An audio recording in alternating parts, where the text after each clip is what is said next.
능력 있고 열심히 노력했으니 자격이 있는 거 아니냐고요? 공정한 능력주의 사회는 제도적 기회균 등에 그치지 않고 그 이상의 조치들로 이를 실현하려 노력합니다. 예를 들어 공정성을 해치는 장애물을 제거하기 위해 가정 형편이 어려운 학생도 풍요로운 가정 출신 학생과 똑같은 기반에서 경쟁할 수 있도록 교육 기회를 고르게 제공합니다. 여러 가지 프로그램을 통해 모든 사람이 계층이나 가정 환경에 관계없이 같은 출발선에 설 수 있도록 돕습니다. 모두 같은 출발선에서 경주를 시작할 수 있을 때에만 승자는 포상받을 자격이 있다고 말할 수 있습니다. 그런데 롤스는 능력주의라는 개념이 임의적 요소로 인한 부당한 이점을 어느 정도 상쇄하기는 하지만 정의롭다고 하기에는 여전히 미흡하다고 생각합니다. 빠른 주자가 되는 것은 전적으로 내 노력에만 달려있지 않기 때문입니다. 부유한 가정에서 태어나는 것이 우연이듯 빠른 주자가 되는 것 역시 도덕적 관점에서 볼 때 우연입니다.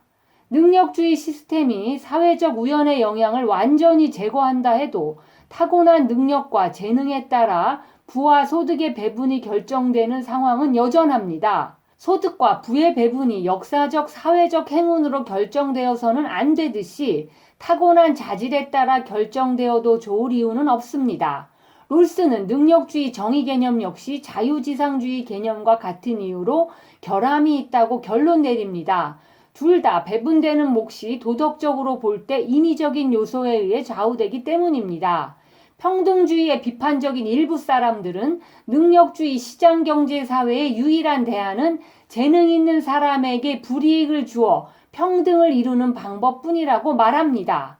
하지만 롤스는 획일화된 평등을 능력주의 시장경제사회의 유일한 대안으로 보지 않습니다. 롤스가 내놓은 대안은 소위 차등 원칙으로 재능 있는 사람에게 불이익을 주지 않으면서 선천적인 재능과 소질의 불공정한 분배를 바로잡습니다. 이를 위해 재능 있는 사람이 그 재능을 개발하고 연마하도록 독려하되 그 재능으로 시장에서 거둔 대가는 공동체의 몫임을 이해시킵니다. 가장 앞선 주자에게 불이익을 주지 말고 최선을 다해 달리게 합니다. 다만 승리는 혼자만의 것이 아니라 재능이 부족한 사람들과 함께 나누어야 한다는 점을 미리 알려주면 됩니다. 차등 원칙은 소득과 부를 똑같이 배분해야 한다고 주장하지는 않지만 그 밑바탕에는 평등에 대한 단호하고 고무적인 시각이 존재합니다. 차등 원칙은 사람들이 타고난 재능을 공동자산으로 여기고 그 재능을 이용해 얻은 이익은 사실상 공유하자고 주장합니다. 천부적 혜택을 입은 사람들은 그들이 누구든 그런 혜택을 받지 못한 사람들의 상황을 개선할 때만 자신들의 행운을 이용해 이익을 얻을 수 있어야 합니다. 천부적 혜택을 받은 사람들은 단지 재능이 많다는 이유만으로 이득을 얻어서는 안 되며 그들을 훈련시키고 교육하는 데 들어간 비용을 갚고 자신의 재능을 이용해 그러한 행운을 얻지 못한 사람들을 도와야 합니다. 누구도 뛰어난 능력을 타고날 자격이 있거나 사회에서 보다 유리한 출발선에 설 자격이 있는 것은 아닙니다. 그렇다고 그러한 차이를 없애야 한다는 의미는 아닙니다. 이를 다룰 다른 방법이 있습니다. 임의적 요소들의 혜택이 행운을 타고나지 못한 사람들을 위해 쓰이도록 사회의 기본 구조를 조정할 수 있습니다. 롤스의 차등 원칙에 대한 반박은 크게 두 가지입니다. 첫째, 이들이 올리는 소득은 일종의 장려금이라는 주장입니다. 어려운 사람을 돕는다는 조건에서만 재능 있는 사람이 자기 재능으로 이익을 얻을 수 있다면 이들이 이를 게을리하거나 아예 능력을 개발하지 않을 수도 있지 않을까요? 세금이 너무 높거나 임금 격차가 적다면 외과 의사가 될 재능 있는 사람이 한결 쉬운 일을 택하지 않을까요? 롤스는 그런 장려금이 어려운 사람들의 사정을 개선하는 데 도움이 된다면 차등 원칙도 소득 불평등을 허용한다고 답합니다. 장려금이 경제 성장을 촉진해 저소득층 사람들이 보다 평등하게 분배를 받을 때보다 더 잘 살 수 있다면 차등 원칙은 장려금을 허용합니다. 하지만 이러한 소득 불평등은 어려운 사람을 돕는 결과를 이끌어낼 때만 정당합니다. 여기서 장려금 성격의 임금 격차를 허용한다는 것과 성공한 사람에게는 자신의 노동으로 생긴 열매를 거둘 도덕적 특권이 있다는 말은 다르다는 사실에 주목해야 합니다. 최고 경영자나 유명한 운동선수가 공장 노동자보다 돈을 더 버는 것은 그들이 그럴 자격이 있어서가 아닙니다. 차등 원칙에 대한 두 번째 반박은 이들이 받는 포상은 노력의 대가라는 주장입니다. 선천적 재능은 노력의 산물이 아니기 때문에 롤스는 정의를 능력주의로 해석하는 논리를 거부했습니다.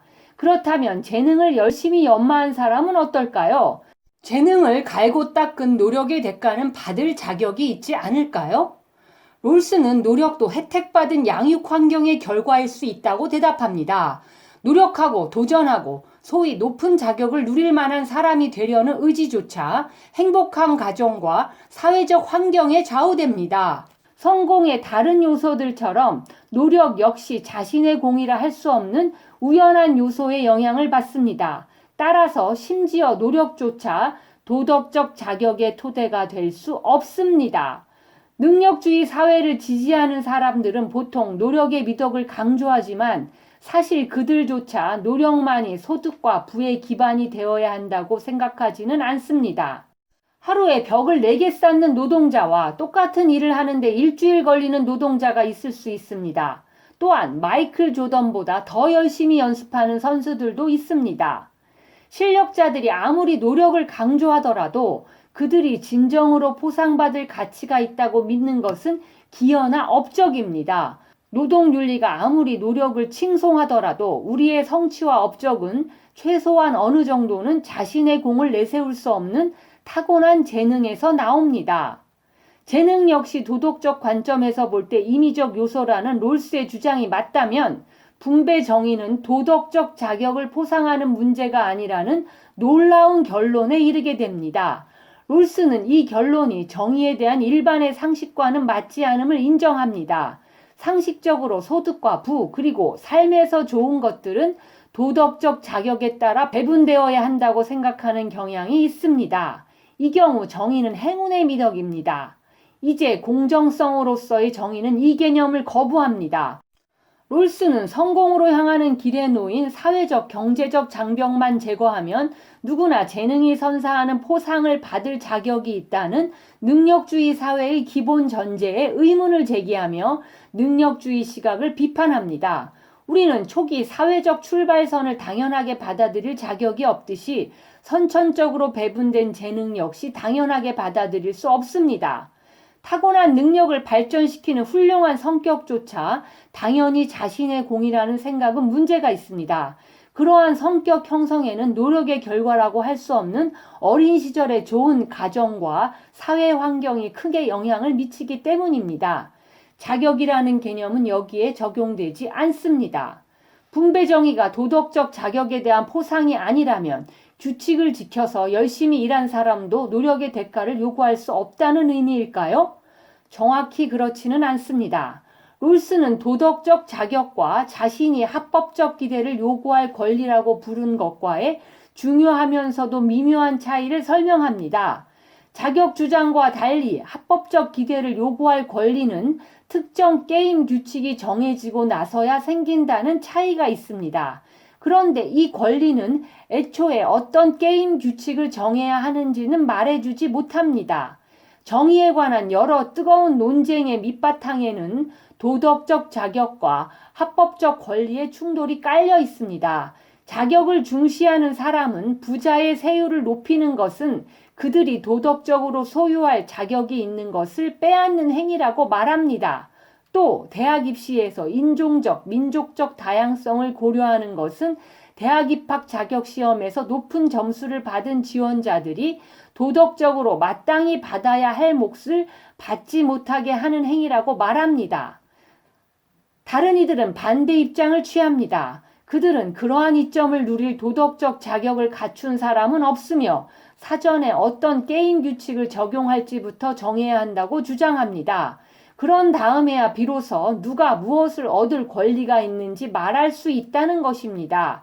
운에 좌우되는 게임과 실력에 좌우되는 게임의 차이를 생각해 봅시다. 내가 복권에 당첨되면 당첨금을 받을 권리가 생깁니다. 하지만 내게 당첨될 자격이 있었다고 말할 수는 없습니다. 복권은 운의 게임이기 때문입니다. 당첨되고 안 되고는 내 미덕이나 실력과 관계가 없습니다.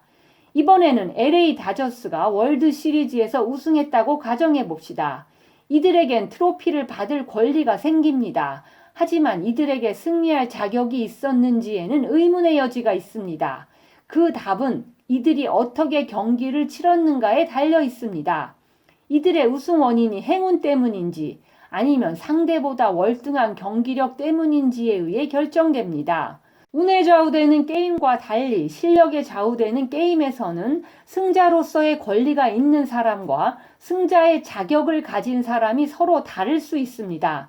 이는 포상은 특정한 미덕을 실천하고 행사한 행위에 대해 이루어지기 때문입니다.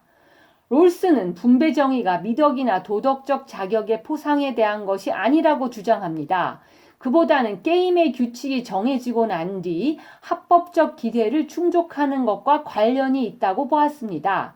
일단 정의의 원칙이 사회 협력의 조건을 정하면 사람들에게는 그 규칙에 따라 벌어들인 이익을 가질 권리가 생깁니다.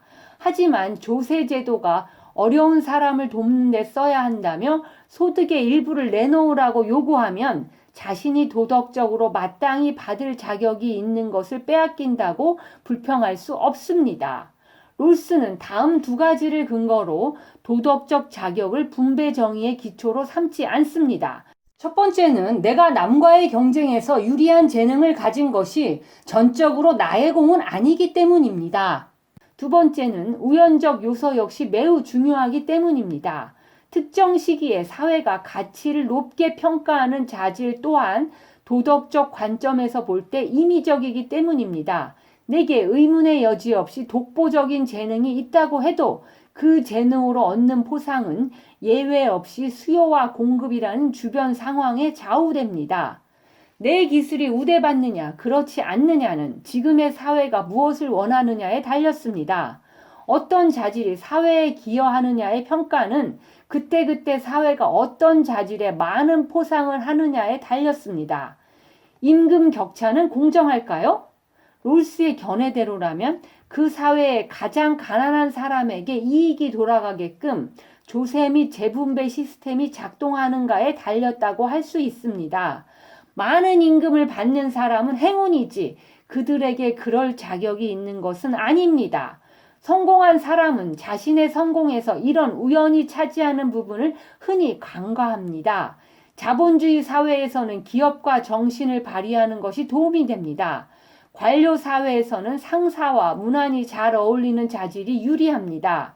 사회가 그런 자질의 가치를 높이 평가하는 것은 우리의 노력과 관계가 없습니다. 그런 재능으로 우리가 지금처럼 기술이 발달했거나 소송을 무척 좋아하는 사회가 아니라 수렵사회나 무사가 우대받는 사회 혹은 육체적 힘이나 독실한 종교적 자세를 드러내는 사람에게 가장 큰 포상이나 명성을 안겨주는 사회에 산다고 가정해 봅시다. 우리의 재능은 분명 지금 수준에 이르지 않았을 것입니다. 그리고 아마도 다른 재능을 개발했을 것입니다. 그렇다면 그런 사회에서 우리의 가치나 미덕은 지금보다 적은 것일까요?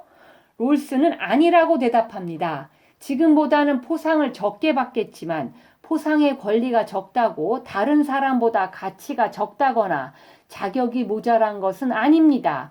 현 사회가 귀히 여기고 많이 포상하는 재능을 덜 가진 사람도 마찬가지입니다. 따라서 게임의 규칙에 포상을 약속한 재능을 연마할 경우 그로부터 얻은 이익에 권리가 있기는 하지만 우리에게 풍부한 자질을 높이 평가해주는 사회에 살아가게 된 특별한 자격이 우리에게 있다고 생각한다면 오해이자 자만입니다. 자연의 배분 방식은 정당하지도 부당하지도 않습니다. 인간이 특정한 사회적 위치를 갖고 태어나는 건 역시 부당하지 않습니다. 그것은 단지 자연적인 현상일 뿐입니다.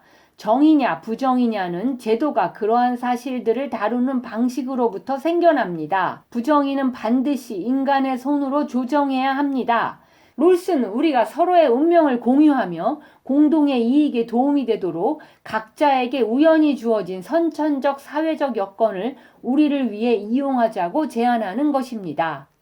이 글의 논리 전개는 다음과 같습니다.